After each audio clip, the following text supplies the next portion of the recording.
हमारा channel subscribe करें। Notifications के लिए बेल आइकन पर क्लिक करना ना भूलें।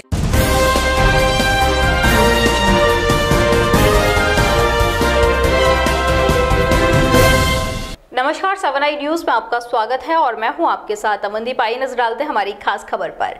पटना आम चुनाव का समय करीब है और सियासी जंग शुरू हो चुकी है। इसी कड़ी में बिहार की राजधानी पटना में कांग्रेस ने जन आकांक्षा रैली की।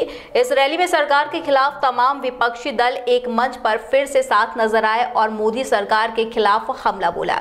इसी कड़ी में मध्य प्रदेश के मुख्यमंत्री कमलनाथ ने रैली को संबोधित करते हुए जमकर मोदी सरकार पर हमला बोला। उन्होंने कहा कि कांग्रेस ने जहां किसानों के हित में काम किया है, वहीं भाजपा सरकार ने केवल धोखा देने का काम किया है।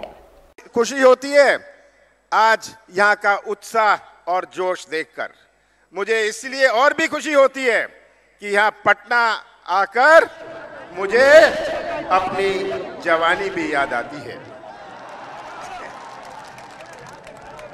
अपने देश में 4.5 लाख गांव हैं और इन 4.5 लाख गांव में 3 चीजें मिलेंगी।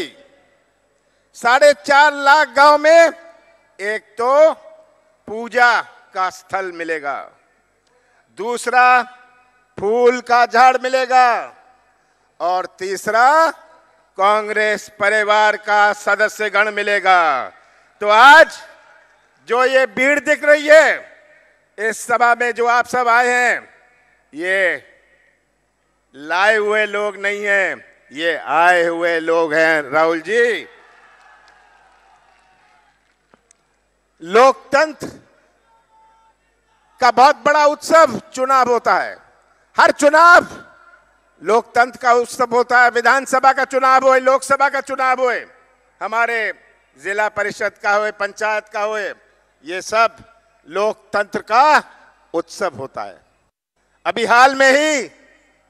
हाल में ही मध्य प्रदेश, छत्तीसगढ़, राजस्थान और अन्य प्रदेशों में प्रजातंत्र का उत्सव हुआ और मध्य प्रदेश की जनता ने, राजस्थान की जनता ने, छत्तीसगढ़ की जनता ने ये उत्सव बड़े शौक से मनाया।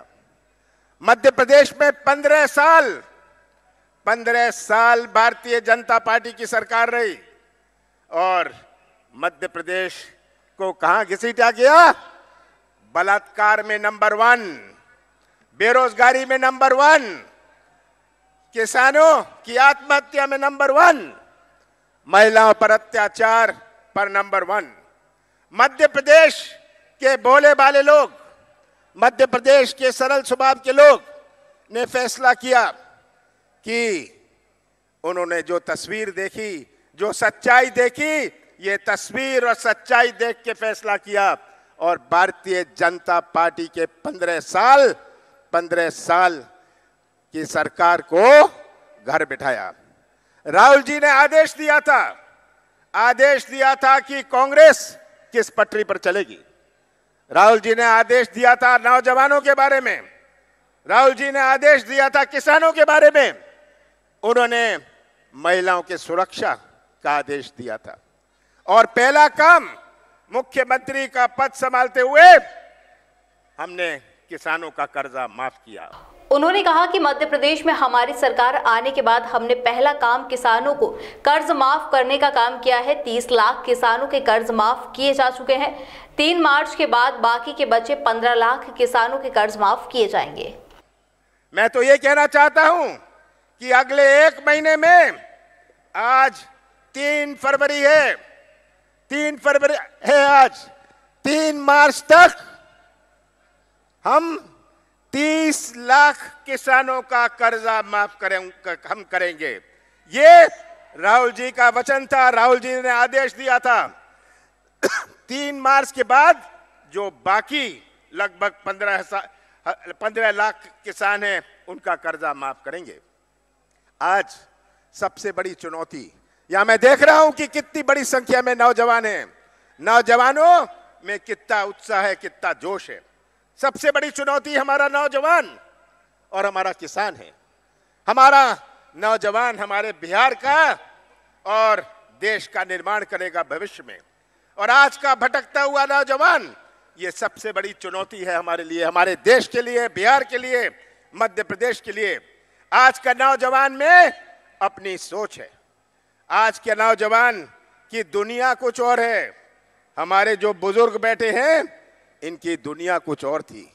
आज का नौजवान इंटरनेट से जुड़ा है, आज का नौजवान में एक तड़फ है।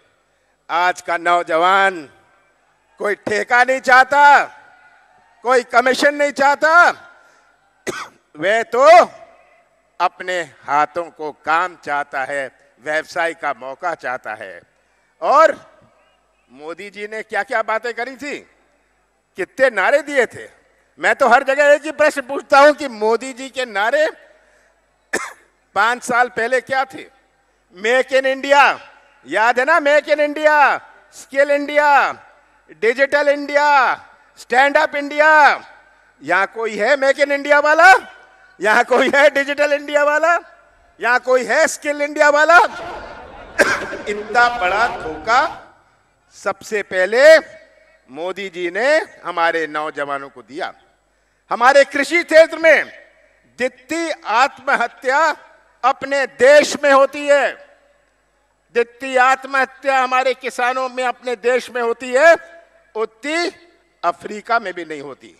और मोदी जी अब कहते हैं, मैं तो उन्हें आज जवाब देना चाहता हूं, कहते हैं, कल कह रहे थे कि मध्य प्रदेश का कर्जा माफ बहुत बड़ा घोटाला है। मोदी जी, आपने सही कहा। भारतीय जनता पार्टी के कार्यकाल में जो आपकी सरकार की सहमति से फर्जी ऋण दिया गया, ये आज पकड़ में आ रहा है। और आप कहते हैं कि 13 रुपए कर्जा माफ कर रहे हैं हम। मोदी जी, जानकारी ले लीजिए, शोभा नहीं देती ये बात। जानकारी ले लीजिए कि अभी तक तो कोई कर्जा माफ नहीं हुआ, कर्जा तो आगे माफ होगा। और हम इसका खुलासा करेंगे, हम इसका खुलासा करेंगे कि भारतीय जनता पार्टी के कार्यकाल में किस प्रकार के फर्जी ऋण दिया जाता था और उसके कौन कौन भागीदार हुआ करते थे। आज मोदी जी, आपको इन नौजवानों की पीड़ा नहीं दिखती, उनकी आंखें नहीं चलती। मोदी जी, आपको किसान की पुकार आप नहीं सुन सकते, आपके कान नहीं चलते, आंख नहीं चलती, मुंह बहुत चलता है। ये आज कलाकारी की राजनीति आपको पहचाननी है। और ये कलाकारी की राजनीति से मैं नौजवानों को सावधान करना चाहता हूं कि भविष्य आपका है। कलाकारी की राजनीति बहुत हो गई। हमारी खास खबर में फिलहाल इतना ही। देश और दुनिया की तमाम बड़ी खबरों के लिए आप बने रहिए 7 आई न्यूज के साथ। नमस्कार।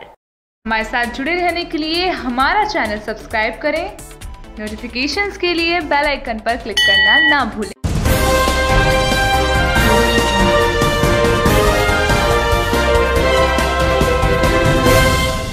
नमस्कार, 7 आई न्यूज में आपका स्वागत है और मैं हूं आपके साथ अमनदीप। आई नजर डालते हैं हमारी खास खबर पर।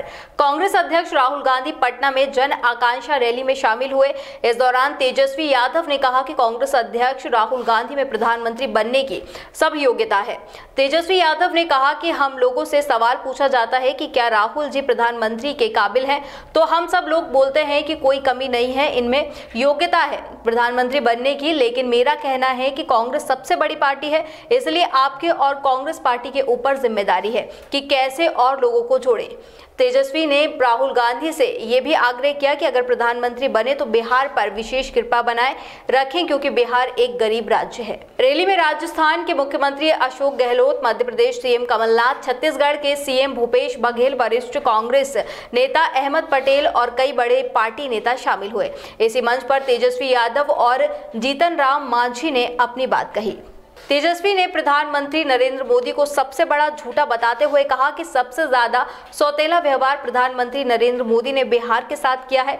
इसके साथ ही उन्होंने प्रधानमंत्री को झूठ बोलने की फैक्ट्री और आरएसएस को उनका रिटेलर बताया। तेजस्वी ने कहा कि पिछले चुनाव में मोदी जी ने गंजों को भी कंघी बेचने का काम किया था। जितने गंजे थे वो पूछते थे मोदी जी हमारा तो बाल नहीं है तो हम कंघी किस काम का है। तो मोदी जी बोलते थे अभी खरीद लो बाद में उगा देंगे।